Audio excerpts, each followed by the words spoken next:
Hello everyone, you are watching a new video about adult learning and education in Europe, prepared by the Ukrainian Adult Education Association and supported by DVV International in Ukraine.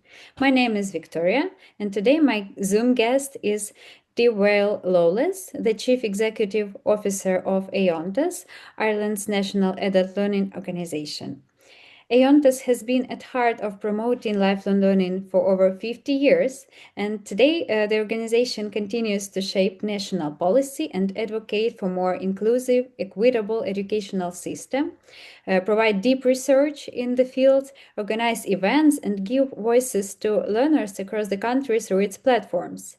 I'm really pleased to have this opportunity to talk to Dervol as the leader of EONTAS. Dervol, hello. I'm glad you found time to talk today.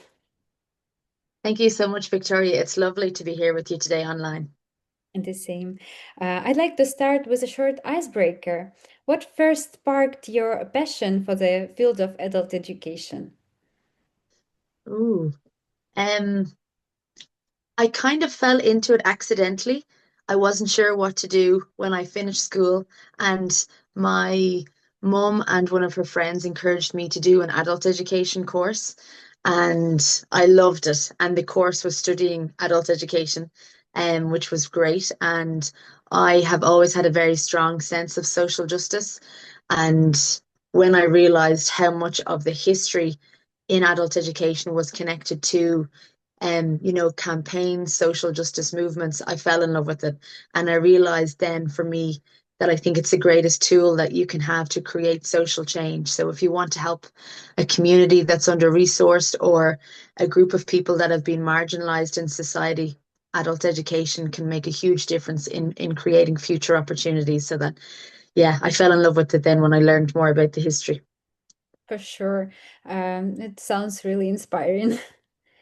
Preparing for this interview, I was thinking, what do we as educators living in countries with our own specific contexts have in common? You know, today lives of Ukrainians are affected by war, unfortunately, and adult education helps people integrate into new communities, change professions, upskill, start businesses, or even socialize and maintain their mental well-being. From your perspective, what is the main purpose of adult learning in Ireland today? Ooh, the main purpose. I think it's hard to say one purpose because you've covered so many things that I completely agree with and I think are the same in Ireland, in Ukraine, really internationally. Um, but some of those really key things, which I think are really important at the moment, as you mentioned, the war on Ukraine is such a huge atrocity. And in Ireland at the moment, we're facing a threat to our democracy. There's a rise in racism, there's a rise in homophobic attacks, in sexism. All of these things are really awful. And I think for me, adult education, the most important thing really is how it supports democracy. So I think that's huge, and it's something that we need to hold on to. And I wish all of our governments would realize the value of it and provide it with even more funding and support that. So for democracy, it's really important. Yeah, I think it's a great challenge for the whole world, and Ireland is not the exception, as you see. Okay, a great part of your work in Iontas is dedicated to the Learner Voice project. Could you tell us a bit about this project and what issues it is called to address? Yes, we do a huge amount of work in learner voice, and I suppose going back to that piece around democracy, for us, learner voice is around a democratic practice. So you're giving opportunities to people to share their experience, to provide their own perspective, and to make sure they have a say on their own learning experience. But it's so much bigger than that because a lot of the people who are studying in adult education in Ireland anyway, and I think quite often internationally, are people who maybe haven't had the same opportunities as other people. So, for example, people coming from communities that are under-resourced, and also maybe women who've been staying at home with the children, or older people who didn't get a good education. And so often they don't get the opportunity to get involved. They don't have power. They don't have a voice. And then through learner voice, we create situations where they get to have their say on the future of education, and it empowers people and they become more practiced in being able to speak up, engage in consultations, and to realize the importance of their voice. And so this becomes a ripple effect where they get more and more involved. And we see that all the time. And I think the other really nice aspect of it is, for example, in our biggest learner voice project, it's called the National Further Education and Training Learner Forum. It's a very long name. But basically, we would travel out to a part of the country and invite maybe like 100 learners from nearby towns and villages across 2 counties. And in that space, the learners will come together in small groups and they have facilitators and they get to learn about each other and about their experience. But on top of talking about their course, the really nice thing is they get to meet people they never would have met before. So, for example, in terms of integration, for Ukrainian people coming to Ireland, it's amazing because there's Irish people and Ukrainian people who maybe haven't met before. And then they're saying, oh, wow, okay, you live over there. It's nice to meet you. I never met you before. And they realize how much they have in common. And this is happening a lot. And it's the same. So for international people, but also for older people or people maybe from ethnic minorities. And it's a really wonderful part of that. So it's bringing people together. It's empowering them to speak up, to realize the value and importance of their voice. And also, I think, even most importantly, is helping them to see that their experience and their perspectives is just as valid and important as anybody else's. And so for their self-esteem, which, you know, you can't do anything if you don't have the confidence to do it, that self-esteem piece is really important as well. So we love it. It's a big part of the work we do around trying to support an active civil society. Oh, it sounds really impressive. And I also checked your website and read some articles where people share the stories of learning, and there were so many inspiring stories actually. When people said something like they didn't have the opportunity to get good education or finished education, and they enrolled in some non-formal education classes, and it inspired them to continue their education or even gain a degree or something. It really changed lives. I think it's great. Yeah, it's great output of such work. Yeah, I love it. Thank you so much. It's very nice to get to do this work and be part of it. Okay, you actually almost answered the next question I wanted to ask. As you believe that adult learning is the greatest tool for creating positive social change. I read this quote in some of your interviews, and I'd like to ask what are the most efficient ways to approach the change based on the experience of your work in Iontas? I think it's really important to focus on having a change-oriented program. So, for example, many of the programs we have are focused on employment and on skills. And while that is really important too, you don't create social change by focusing on kind of very linear and specific things. It needs to be broader. So, in terms of if you were developing a program to create that change, you could, for example, bring a group of 10 or 20 people together, ask them about their own personal experiences, get them to open up and to build trust together, and then focus on things like creating change in their community. So, for example, you might say, okay, well, what are the challenges we're facing in our community? Maybe it's things like crime. Maybe it is a lack of support from the local authority. Maybe there's issues with dumping or rubbish. Maybe there is violence. You know, there could be many different things. And obviously, they're all very extreme negative things. There's lots of good things happening in our communities as well. But you could have a group of people who then really take a moment to think about these things. You can facilitate conversations and pull in resources and theory and different, research that you have and help them to work through different actions. And then you're, helping to create leaders in this group, and then you're making a plan together. Okay, what are the first things we should do? Who could we contact? How can we do that together? How can we mobilize and get more people involved? Do we need further resources, like funding to help to take this part? How can we make sure everybody in the community feels involved? So you're doing a really nice step-by-step flexible program where people are thinking what they want to do themselves. They're taking ownership of it and they're becoming empowered. And I think a key part of that as well is that people need to feel they have a win. So they need to feel success to be able to keep moving forward and stay motivated, which look is very hard when you work in advocacy and adult education, because you're always pushing forward and things can take a long time with only very small wins. But if you're doing a program like that, then you can focus, like anything, on the small steps. Think about what we can do to make achievements and then see the value of that and win people around. And step by step, you're building onto something that's very powerful. And hopefully then they're becoming the leaders who go out and pull more people in. And, also if you have people maybe who don't have, many contacts in government or in leaders in big organizations, like I wouldn't have grown up knowing anybody like that. So then you're helping them. You could organize a meeting with the government. You could organize meetings with senior management in different corporations, institutions, education providers. So you're creating a network of contacts for these people. You're taking down barriers and you're helping them to see how they can create their own network. And piece by piece, you're building up the momentum and the action. And I think things like that are really powerful in those sorts of change-oriented programs. But the thing is to remember, that's why we need non-formal education. And that's why we need the power of things like community education and folk high schools and public education, because if we focus just on jobs and employment, we don't get to do the bigger picture thinking. We don't get to create that change, because it's then just about one individual person moving forward, which is important. But if we want to be able to improve things for the whole community and strengthen the whole community, we have to work collectively to create that change.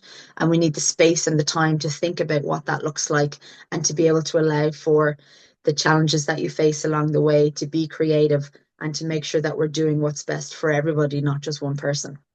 Yeah, I think it's really valuable to shape up communities by adult learning. And it is something that really helps to foster positive change in communities based on what you said. It's interesting in this context about networking and finding the appropriate organizations and leaders.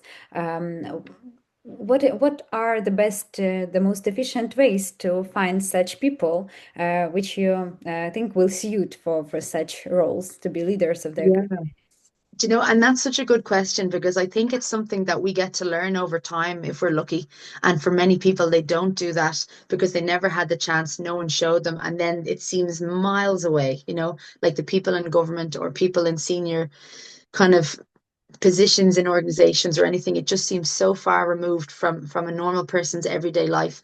So what I would suggest, if someone wanted to try and to create those contacts, is to go to things like conferences or events, if you can afford them or they're free, to where these people might be. So for example, if you were studying education, you might go to an event that organization is hosting, because the people will be there and you can go over and say hello and introduce them. People are much more likely to be responsive if they meet you in person, and then you're a person they've met, as opposed to an email that comes in with hundreds of other emails that might go, far away and get lost while they're busy.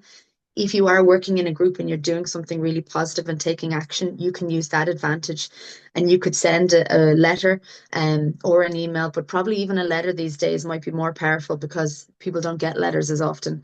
And then you can send it on behalf of this group, or 10, 20, 50 people, and say, we would like to learn more about your work, or we would like to get your advice or your help on creating this change. Can you please take 30 minutes to meet us? And I think the person would feel, oh, of course, look at all the effort they're putting in. I want to be able to support them. You can also be very targeted with thinking of things like using LinkedIn or social media platforms like that, where you're following people, seeing what they're doing and learning from them. So I think you can be strategic in reaching out to people in different ways. People in positions like that, from my experience, they're incredibly busy. So it's not that anybody ever wants to be rude, that they don't get back to someone or they don't offer to do something. It's just if they have thing after thing after thing and 10 million emails to answer, they just have to keep moving forward. But if you show someone that you genuinely really are interested in meeting them and you want to be able to learn from them, or you want to tell them something important they should learn from you, and then you can say to them, you know, be organized in the information you're sending them and give them a concrete thing like, we would like to learn A and B from you, or we would like to come to this event, and make it specific so that it's not a big open-ended piece. And I think that's really important, because if you're asking a busy person for their time, make sure that it's organized, and then they'll be more likely to get back to you and know that it was a good use of your time and their time.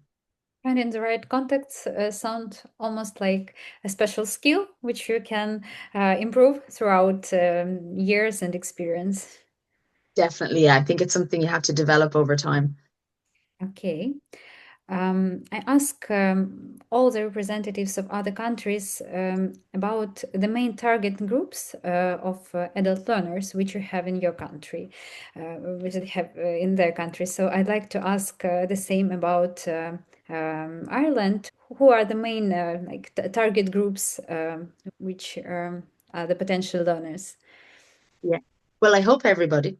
But but definitely, I think older people. So in Ireland, we only got free education for secondary education, which is, say, when you learn from like age 13 upwards in the 1960s. So there's a lot of people who were born here and lived here before then who never got education past that, and maybe still have unmet literacy needs. And then also there's a lot of people who, and I think even myself, I'm nearly 40 and I'm now included in this bracket, who don't have the best digital literacy, because things keep changing so fast, and you at one stage think you're good at doing digital things, and then it keeps changing and you fall behind. So there's a lot of people, everybody's doing this.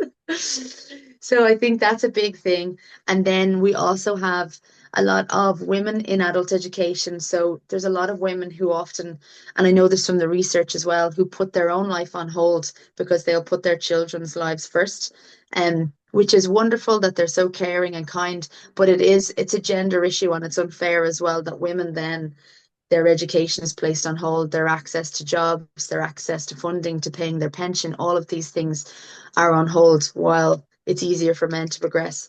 And then there's also people maybe who've experienced homelessness, who faced, because of trauma and a drug addiction, or maybe they faced imprisonment.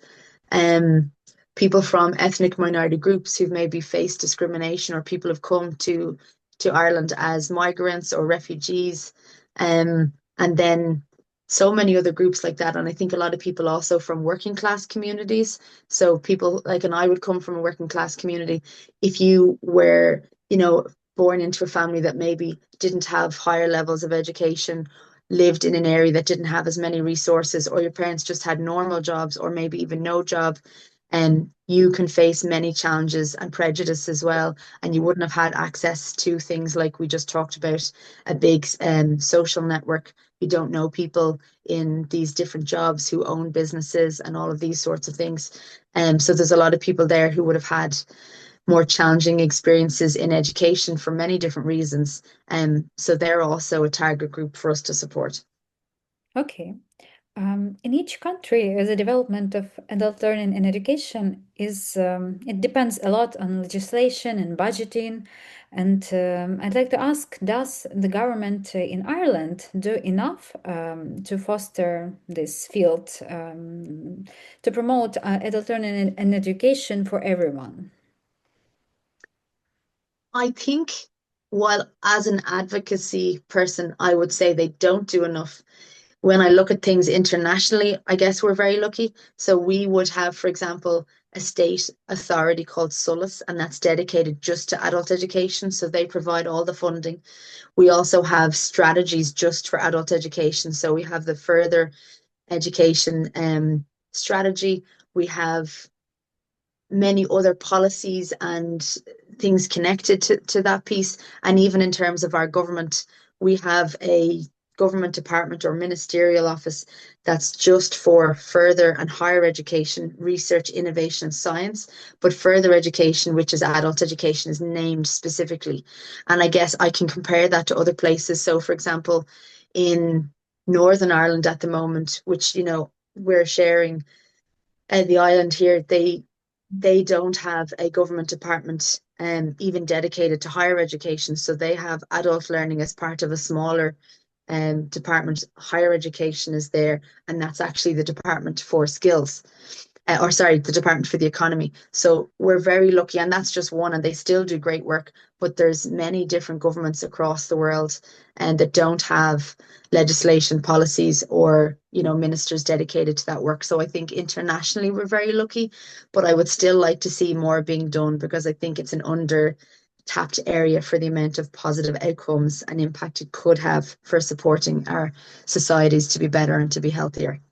Yeah, actually, you have a few national strategies on adult learning, like first Yeah, education and training strategy, adult literacy for life yeah, strategy, and the yeah, SOLAS community education framework. So yeah, you have some documents, um, yeah. uh, but still there might be some challenges, yes, in this area, and usually educators know what they need more. Yes, I read a news on your website where you described the coming budget for the 2026, and there was a statement like the budget could have been more precise in some yeah, in some issues. Do you have any comments regarding this Yeah.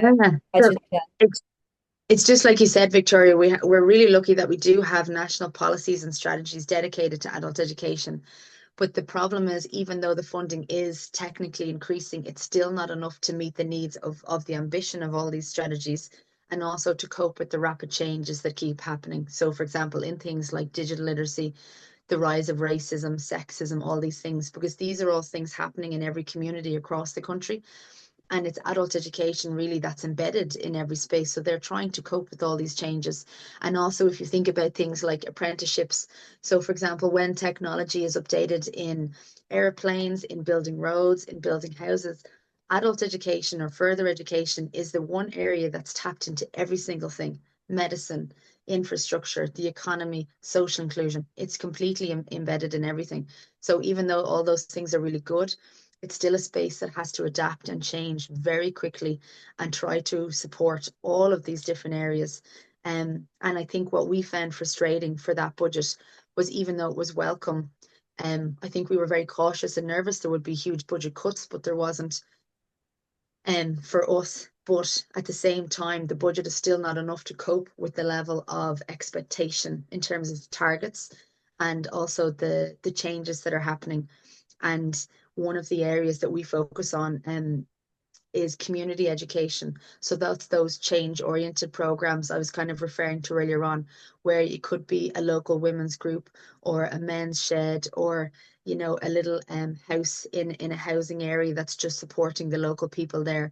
And they do programs that are quite often non-formal education, like learning to use a computer, reading classes, knitting classes, but they might also do things like climate action programs, or many other things, but there's no dedicated funding line in the 2026 budget from the government to that. And while there will be funding given, because Solus is good at making sure that these things happen, and we have that community education framework, as you mentioned, from our perspective, we would love the government to name community education nationally, to place value on it and talk about the importance of programs like that. And when you name things in a budget and you give it that high level kind of policy national platform, you help people publicly to see the value of it, and it keeps it on the table, you know, it keeps it focused on the agenda. So that's why we were frustrated about that. Okay, okay, but you do your work, and we hope that you will be heard. Yeah. Yes, yeah, yeah. Okay. Also, are there any other peculiarities of adult learning in Ireland? in your that view? are a bit Yeah, something different. that, yeah, maybe something different from other European countries. Is there anything like this? Maybe some Yeah, positive practice or something. and there's loads of positive things. I think that's something I'm guilty of. When you work in advocacy, you're always talking about the negative things because you have to keep saying what the challenges are, but actually it's really positive as well. So I think for us, the two things that you've spoken about earlier on are probably two of the most important things from my perspective, is that in Ireland, we are really lucky that we have a dedication to learner voice. So in adult education, we have learner voice named as a concept and as a practice in our strategies. It's in policies. It's something that the government ministers talk about. And also, I hope that people in education would see that that's something that they can expect to get involved in or expect to be able to be supported with. So that's amazing because we have people coming to visit Ireland all the time to learn more about this learner voice, the research project, but also the other programs we run. So, for example, we have things like Learners as Leaders, which is a program we developed, and that's a change-oriented program. And we might focus on things like advocacy or supporting people with disabilities or climate change or community leaders. And that's about building the confidence and the capacity of people as leaders in adult education to go out and to create that change themselves. And then we always make sure, for example, that we invite people who are learners to speak at all of our conferences and our events. And when we're doing any research or writing a policy paper, we'll have learner quotes because obviously it's the learners themselves who everything is for. So they should be the key people and recognized as a key partner and stakeholder. So I think we're really lucky that that's very positive in Ireland, and we're trying to keep building that infrastructure. And I'm trying to help, others across Europe to do that as well, and more broadly internationally, which is so exciting. And then the other piece, I guess, like you mentioned as well, for us, it's community education, which is something that happens across the Yeah. country in every community, and it's so valuable. And I think we're quite lucky as well that we have a system that's been set up over a long period of time, and it has a lot of support. So, for example, our government, they'll provide grants for people to be able to develop adult education and to do it in many different types of ways. So you could set up in say the town where I live, you could set up a center and you could say, well, I want to support women doing programs around leadership and also digital skills, but then also around climate change. And you could apply for different grants to be able to do that and be supported to do that. So I think there's also freedom. It's challenging, but there's freedom to deliver things in a very kind of unique and innovative way to support people with the need in your specific community and not to have to do the same thing across the whole country. So you can do that in one sense, but you can also do something different. And then we also have education training boards in every area, which is amazing. So there's 16 education training boards, and they are responsible for, like, say, one or two counties where they are. And then they provide the funding and the support to the adult education that's delivered from the government in that area. And they also provide support for schools. And it's been brilliant because it gives that like regional or local focus and strong relationships. So even though they're connected to the government at national level, and look, we're a small country, but they also get to do things really well where they are. So, for example, there's some ETBs that are really good at doing things around like mechanical engineering, or maybe others are doing things around taking advantage of the wind and working in kind of, infrastructure around that for climate change. So it's really nice because you have these amazing institutions that are supporting people in lots of different ways locally, but they're also tapped into the bigger national policies. So you have a mix of both, I guess. Okay, so lots of very nice things, I guess. Yeah, yeah. And lots of good people who care a lot about the work that they do, Yeah. which is brilliant. Okay, and at last, what would you like to say to educators from other countries? Maybe you have some message to them, especially for those who face different challenges like the lack of institutional support or poor financing in adult education. Any remarks will be valuable. Yeah. I think people should remember why they do what they do and be proud of that, that adult education is wonderful. It's a social justice movement. And what we do is supporting people and supporting communities to be stronger, to have better opportunities, and to have a sustainable future. And it's a huge and very valuable part of society. So I think people should be really proud of that. And in terms of trying to face the challenges that people are facing, and unfortunately at the moment they can be quite severe, it's about also working together, because sometimes we can get overwhelmed and exhausted, which is completely understandable, as anybody would when they're facing, you know, the extreme pressures like the people are facing in Ukraine.